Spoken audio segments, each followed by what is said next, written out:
Hey everyone, it's Coach Matt over here at Primal Athlete Training Center, www.primalatc.com. Well, I'm not sure what happened last night. Last night stayed after to complete the final video of our javelin throwing and javelin training series, and unfortunately did the video, came out great, tied everything together, got home, went to upload it onto my laptop, and for some reason there was a glitch. There was some type of a problem where it would not upload. So I do apologize for that. You're getting it one day late instead, so hopefully this is not going to affect your training at all. You guys should be taking these tips and taking these videos out with you every single day to that throwing area, improving your throws, working on your technique, working on throwing through the point, getting stuff done. Well, today, like I said, we're going to be going over and finishing the last javelin video. Now, the last javelin video ties everything together. If you take a look at what we did Tuesday, Tuesday we talked about the crossover steps, how to properly do crossover steps, where to have the feet pointed, and how to train them, how to accelerate and work on your crossovers on the track. On Wednesday, we did the straight ahead run, okay? Again, we talked about how to properly do the run, and we talked about how to train the run as far as working on the track and working on speeding up every step, accelerating every step without it getting too clunky, too heavy on one side. Well, today we're going to put it all together. Today we're going to actually put together the approach run with the crossover steps and work on letting that javelin come behind us and drawing that javelin back all the way. And guys, this is what it's going to look like. Now, before I start, what I wanted to make sure that I reiterated to all of you is that I don't pigeonhole my athletes into doing a specific number of steps and a specific number of crossovers. And here's why. I like the athlete to get some type of a comfort level. I like for them to figure it out on their own. Some athletes like a shorter approach, some athletes like a longer approach, and it has to deal with, as well, the way that they run, the way that they can accelerate and find those gears, and also the length of time it takes them, the length of, the distance it takes them to get to their top speed so they're ready to throw.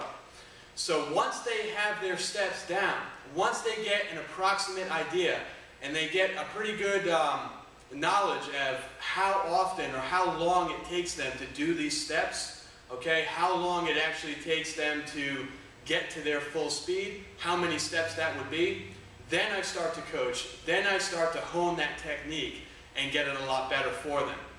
What I'm going to show you today is my technique, what I do. I already know the number of steps that I do, but all we want to talk about is transitioning from the straight ahead approach run, transitioning into the crossovers, and drawing back that javelin. So the first part is transitioning from the initial approach run into the crossovers. It looks like this.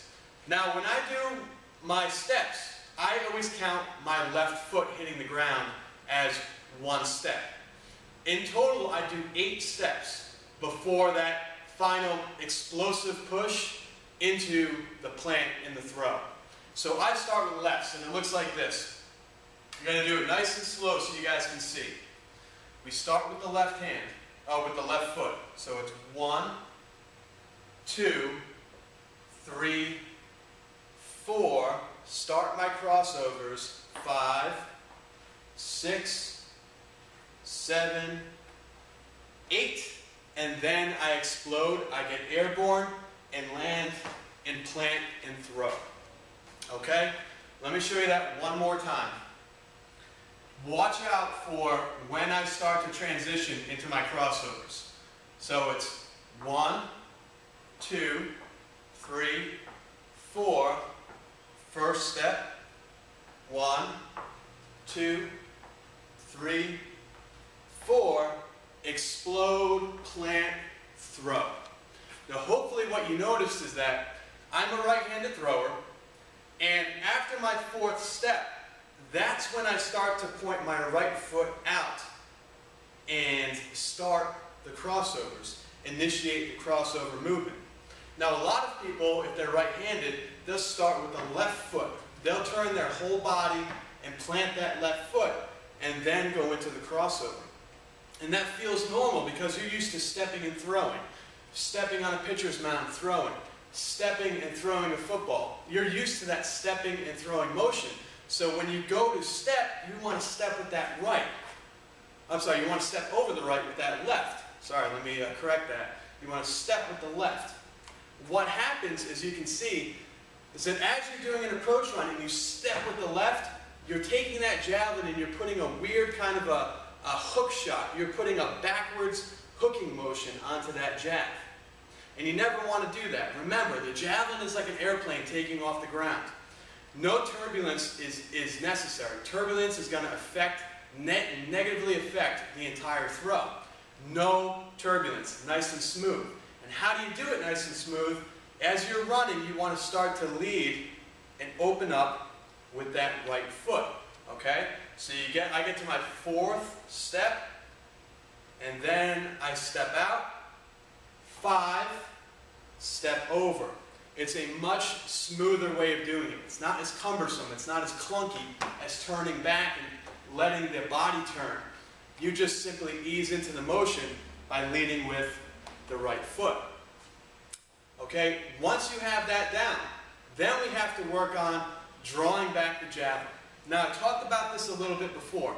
Drawing back the javelin, what you want to watch out for is that you don't just simply take the jab and throw it back as you're running forward. Again, turbulence. If the javelin is meant to go forward, if all the force is going forward, you never want to just throw it backward. What you want to do is you want to walk in front of it, okay? You want to gradually allow the hand to stay back, and you're going to walk in front of it. Javelin is still going to be moving forward, but instead of putting a lot of force throwing it backward, it's still going to be on a continuous acceleration moving forward along with your body. All right? Now to get into this, I like to start to accelerate in front of the javelin, in front of my hand, with that initial crossover. So I'm going to show you from the side so you get a good idea. Now I'm throwing this way. Your last step, there's number 4, 5, 6, see how smooth that is? 7,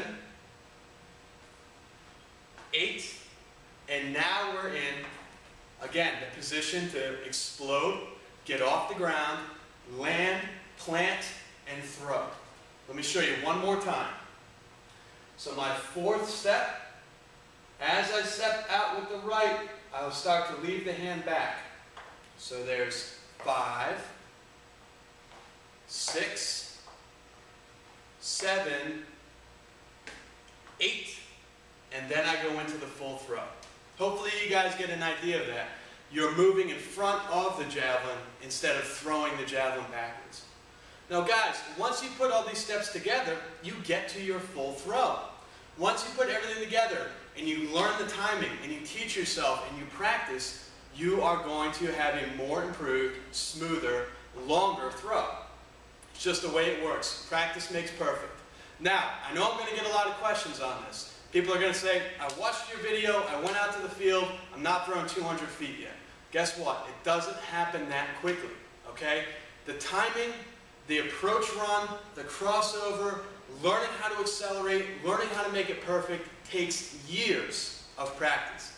Not hours, not weeks, not months, years of practice. So, keep this video in your head. You have to practice your approach, you have to practice your crossovers, and you have to practice moving in front of that javelin, keeping everything nice and smooth, nice and fluid, finally throwing through the point at the end. Okay?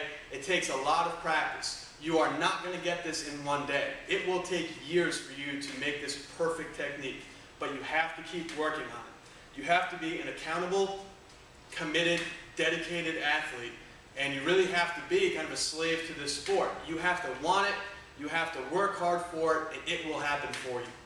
Guys, it's Coach Matt signing off. Hopefully you've learned a lot from these past 12 Javelin videos. I will put these as a playlist on YouTube and also on the Primal ATC webpage, so you guys can go back and watch them anytime you want. Thank you again for checking us out. Please make sure that you like Primal Athlete Training Center on Facebook. Ask your questions right on the Facebook page so that other athletes can see them and that other athletes can chime in with their answers and we can get a good talk going. Primal ATC is going to be the hub, the place where throwers can come to get help on a one-on-one basis to get their questions answered and improve their throws daily. We hope to see you guys there.